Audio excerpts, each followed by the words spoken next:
Assalamualaikum warahmatullahi wabarakatuh. Bismillahirrahmanirrahim. Alhamdulillahirabbil alamin. Alhamdulillahilladzi adhaba anal hazan.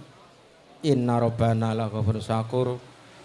Asyhadu an la ilaha illallah wa asyhadu anna Muhammadan abduhu wa rasuluh sallallahu alaihi wasallam wa ala alihi wa ashabihi amma ba'd.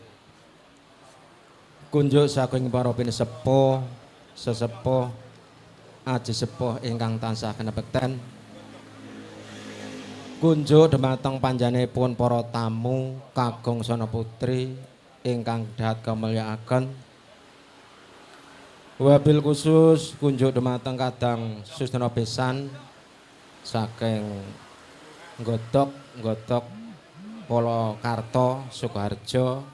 Panjenengan Bapak Suyudi ingkang dipun sesepuh dening panjenenganipun Bapak Thoyib utawi Bapak Bayan Thoyib Rosidin ingkang tansah kamulyakaken. Dhumateng kadang-kadang kula werda muda ingkang bahagia lan mulya. Mboten katala puniki dhumateng kadang kula rombongan campursari saking Gunung Sari inggih menika Dewa Ruji. Ingkang dipun sesepuhi dening panjenenganipun Ki Anom Joko Supardi SE ingkang kula mulyakaken ugi. Saderengipun kula matur menika tasih Wulandri Adin kula ngaturaken taqabbal minna wa minkum. Panjenenganipun khususipun Bapak Bayan Thoyib Presiden ingkang tansah kalormati.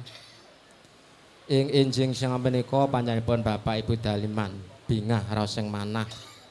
Hawit karawan kadang pisan sak keluarga ingkang sampun nderekaken putra kakungipun pun Mas Bagus Ihsan Ramadan ingkang sapuluh insyaallah ing mangke badhe kadhaupaken kalian Diah Ayu Walidah Putri Salisa. Murwakan atur maupun janji tansah kula dherekaken ngraosaken puja puji syukur alhamdulillahirabbil alamin. Kunjuk wonten ngarsa Gusti Allah ingkang Maha Agung. Hawit limpahan rahmat hidayah kesehatan tuwin kalujengan ing enjing sang punika kula panjenengan sami saged makempal manunggal wonten dalipun Bapak Ibu Daliman kanthi manggih wilujeng boten wonten alangan sak tunggal punapa. Salam salawat tetep dumateng junjungan kita Nabi Agung Muhammad Rasulullah sallallahu alaihi wasallam ingkang satuhu sampun dados panutan kita gesang wonten madyan ala bebrayan lan saestu badhe kita antuk-antuk syafaatipun benjing dinten yaumul kiamah. Panjenenganipun Bapak Bayan Thoyib Rosidin ingkang tansah kula hormati. Panjenengan makili saking keluarga panjenengan Bapak Suyudi inggih menika masrahaken Mas Bagus Ihsan di Ramadan. Ingkang sepindhah panjenengan kirim salam taklim kunjuk dhumateng panjenenganipun Bapak Ibu Daliman. Salam setaklim sampun kula tampi kanthi wangsul waalaikumsalam warahmatullahi wabarakatuh. Mugi-mugi salam kawilujengan tumantuk dhumateng kula lan panjenengan sami. Dene salajengipun saestu panjenenganipun Bapak Ibu Daliman, Ibu Siti Asyah bingah raos sing manah. Hawit panyuwun saking panjenenganipun sampun dipun kabulaken nggih menika dinten Sabtu Surya kaping 28 April tahun 2016 supados kadang Junepestan nderekaken putra kakungipun pun Mas Ihsan Ramadan ingkang sapuluh badhe kaijabul utawi kawiwaha lan Diah Ayu Putri Salisa. Ingkang menika kanthi bismillahirrahmanirrahim pun Bagus Elsandi Ramadan kula tampi asta kalih lan emangke badhe kula aturaken dhumateng panjenenganipun Bapak Ibu Daliman lan insyaallah hambuk bilih mangke sampun titiwancinipun kawiwaha insyaallah badhe kawiwaha miturut adat widi idone kantas lumampah wonten ing Kampung Jatisari RT sekawan RW Setunggal Desa Sopokerto Kecamatan Emplak Kabupatipun Boyolali.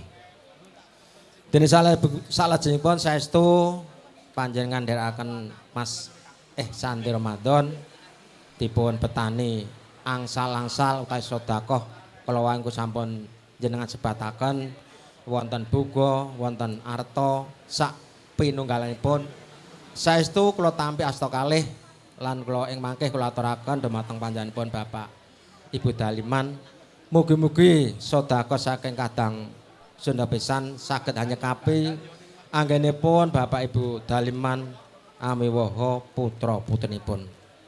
Saking panjenenganipun Bapak Daliman ndedonga dhumateng Gusti Allah mugi-mugi sedekah saking kadang Sunda pisan Allah ganti kang langkung kathah, langkung sae saha langkung barokah. Ugi sowan panjenengan nderekaken Mas Bagus Ramadan kadherekaken sanak kadang saestu mboten ngrepotaken Bapak Daliman malah saged angregengaken anggenipun Bapak Ibu Daliman badhe hamiwaha putra-putrinipun.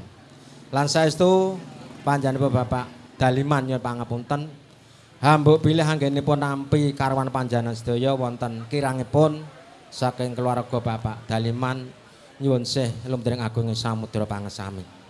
Lan ugi panyuwun saking keluarga kadang Sunda pisan bilih benjing dinten Minggu surya kaping 29 April tahun 2016 putra temanten Sarimbit kasuwun kaboyong wonten ing Nggodok Polokarto Sukoharjo. Insyaallah Pak, mugi-mugi nyuwun donga saking keluarga saking Nggodok mugi-mugi benjing saged nglampahi nderekaken utawi boyong putra temanten Sarimbit.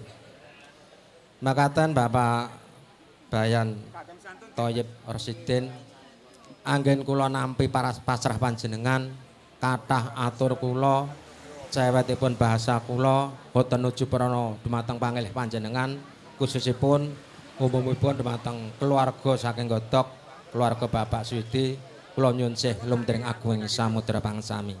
Akhir kalam wassalamualaikum warahmatullahi wabarakatuh.